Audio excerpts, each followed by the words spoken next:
कहावत है,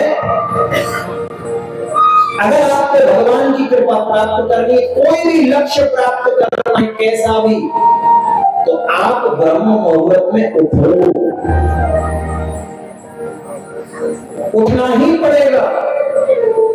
आप किसी की भी जीवनी उठाकर देखो, जितने भी बड़े बड़े लोग हुए ना आज तक, जितने भी बड़े बड़े श्रेष्ठ जिन्हें कहा गया, इतिहासों में जिनका नाम है, श्रेष्ठता में सबसे ऊपर है, उनकी आप जीवनी उठा करके देखो, कोई भी ऐसा व्यक्तित्व नहीं मिलेगा, कोई भी ऐसा व्यक्ति नहीं मिलेगा जो सूर्य निकलने के बाद उठा। उनकी जीवनी पढ़ोगे तो यही देखा होगा कि सुबह बहुत जल्दी उठता। जिसने ब्रह्म मुहूर्त में उठना सीख लिया, समझ लो वो अपनी लक्ष्य की प्राप्ति के लिए उठ गया है। उसको लक्ष्य मिलेगा जरूर।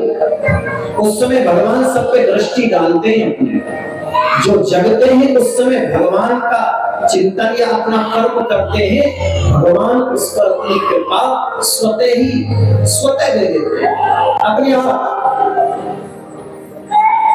इसलिए सबसे पहले आपको करना क्या है, ब्रह्म मुहूर्त में उठना है। और ब्रह्म मुहूर्त में उठ करके सबसे पहला काम क्या करें बताओ? सबसे पहला काम ब्रह्म मुहूर्त में उठ के एक ही करना है, क्या? स्नान। हमारे यहाँ कहावत है कि 100 काम छोड़ के नहा लो। हमारे यहाँ कहते हैं मुझे 100 काम छोड़ के नहा लो और 1000 काम छोड़ के खा लो। अगर तुम्हारे 100 काम पड़े तो पड़ा रहने दो, पहले स्नान कर लो, और 1000 काम पड़े तो पड़ा रहने दो, पहले भोजन कर लो।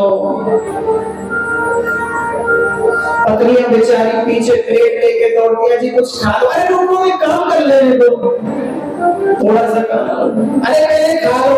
अरे खाना तो जिंदगी भर का है, थोड़ा काम। अरे काम तो बाद में भी हो जाएगा। पहला सुख निरोगी काया। संसार में सबसे बड़ा सुख क्या है बताओ जरा? सबसे बड़ा सुख क्या है? धन कमाना ना, रिश्ते कमाना ना।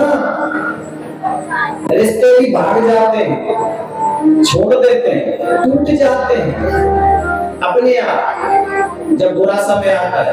इसलिए सबसे पहला सुख बताया शास्त्रों में, संतों ने, पहला सुख निरोगी काया। अगर तुम्हारी काया सही है तो सब रिश्ते, अगर तुम्हारी काया सही नहीं है तो बेटा भी नहीं पूछेगा, बहू भी नहीं पूछेगी, पत्नी भी नहीं पूछेगी, है तू तो पढ़ाई है, चल। पत्नी भी नहीं पूछती है। जो अग्नि के सामने फेरे देती है 7 वचन, संग जीएंगे साथ संग मरेंगे। कसमें खाते हैं एक दूसरे से, अजी मैं तो तुम्हारे बिना रह ही नहीं सकती, नहीं रह सकती ना। अब वो अलग कहता है मैं नहीं रह सकता, लेकिन जब शरीर पर हमारे पे कोई संकट आता है, कुछ दिन तो सेवा करेगी, लेकिन थोड़े दिन बाद वो भी परेशान हो जाएगी। अजी तुम बस रहने दो, हमें अपने काम नहीं करने क्या? चुप रहो। गलत है कि सही बताओ? सही है ना? तो पहला सुख ऋषियों ने पहला सुख शरीर का ही बताया, पहला सुख निरोगी काया। शरीर है तो संसार हो, शरीर नहीं तो संसार किस बात का? जरा तुम्हारे शरीर में तकलीफ होती है तो कुछ भी अच्छा नहीं लगता। कितना भी बड़ा फंक्शन तुम्हारे घर में हो रहा है, चाहे तुम्हारे कितनी भी खुशियां मनाई जा रही है परिवार में, अगर तुम्हारा शरीर सही नहीं है तो कोई भी अच्छा नहीं लगेगा उस समय। शरीर स्वस्थ तो सब अच्छा। पहला सुख निरोगी काया, और दूसरा सुख घर में हो, जोड़ते बोलो, माया। ये भी चाहिए। जितना शरीर का योगदान है उतना इसका भी है। पैसे हैं तो सब रिश्ते हैं। धन कमाना कोई बुरी बात नहीं है, खूब धन कमाना चाहिए, खूब मेहनत करनी चाहिए धन के लिए, खूब कमाओ, कोई गलत थोड़ी है, वो लक्ष्मी है। लक्ष्मी के बिना तो पूजा भी नहीं होती, लक्ष्मी के बिना तो कथा भी नहीं होती। आज ये कथा सुन रहे हो ना, ये भी लक्ष्मी की ही कृपा है।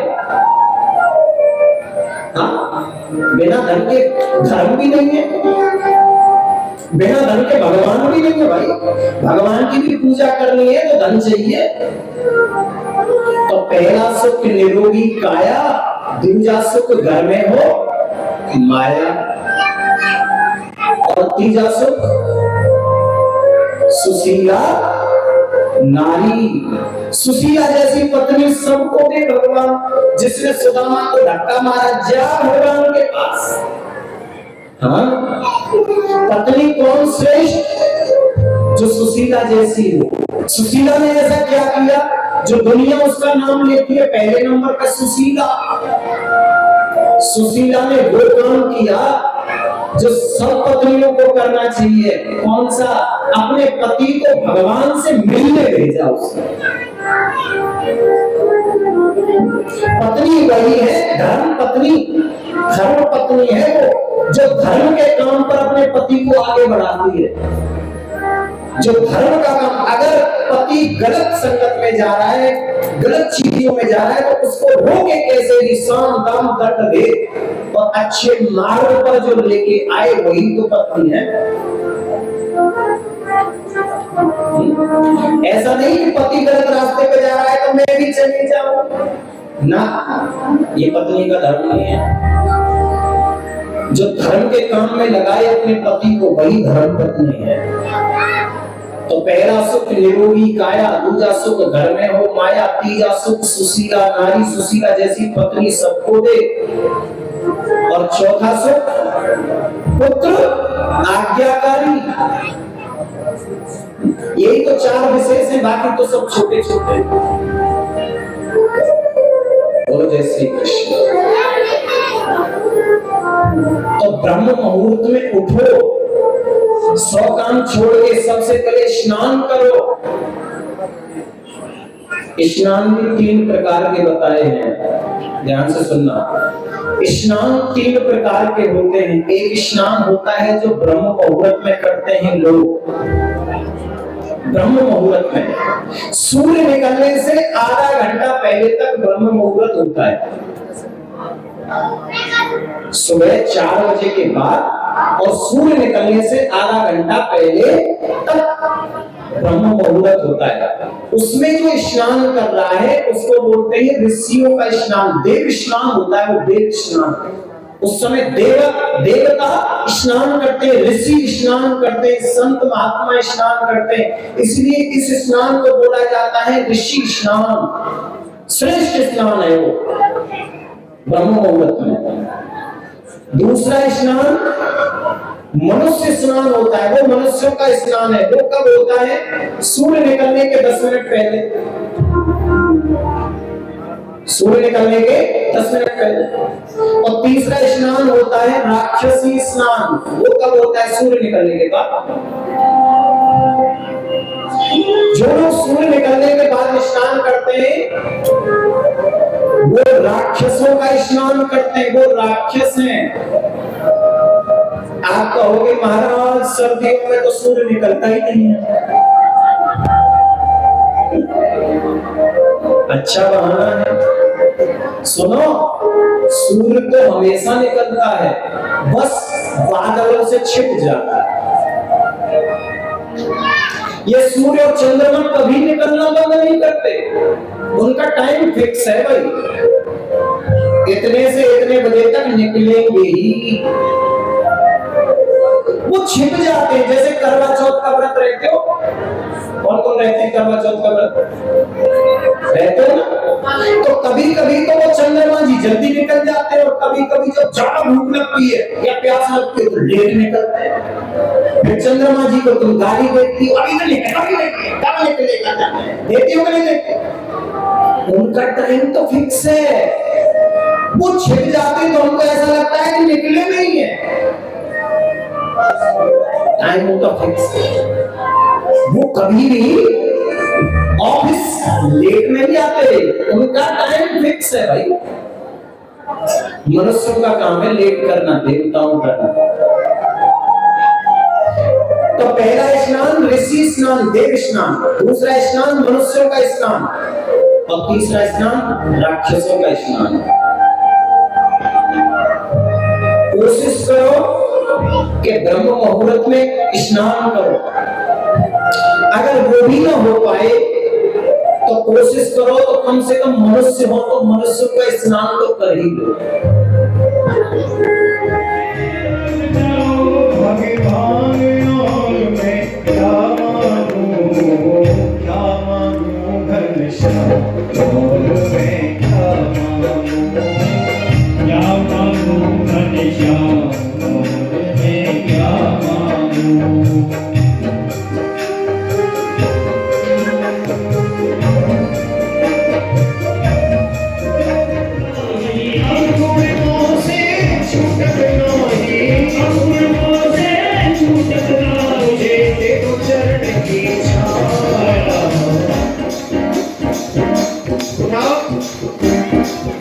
तुम भी उठाओ, उठाओ। तुम्हें पता है हाथ उठाने का मतलब क्या है? अगर सच्चे दिल से ऐसे हाथ उठाओगे तो भगवान सुन ही लेते हैं, ध्यान रखना। और कोई अर्थ नहीं इसका, उठा के बोलो। क्या मानो घनश्याम और मैं